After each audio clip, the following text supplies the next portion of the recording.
এই আব্বা, তোদের প্রত্যেককে বলি বাপ, আল্লাহর কসম তোদের নামাজ পড়তে মন চাইবে রে বাপ, সেজদা দিতে মন চাইবে, সেজদা দিতে মন চাইবে আব্বা। হাসরের ময়দানে হলেও সেদিন মন চাইবে খুব যে আল্লাহ আপনি একটু সুযোগ দেন না রে মাওলা, একটা সেজদা দেই আপনারে, একটা রুকু করি মাওলা।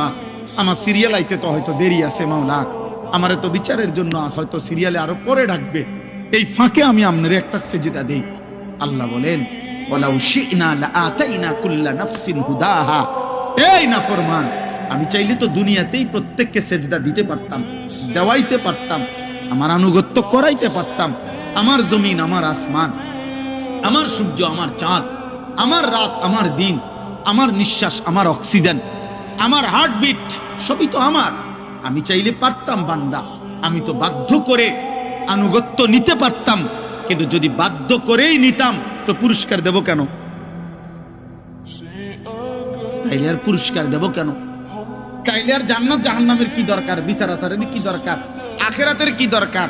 হাসরের মাঠের কি দরকার? কারণ আমি যাকে বাধ্য করাইয়া সেজদা করাইছি, তো সেখানে তোমার কৃতিত্ব কি?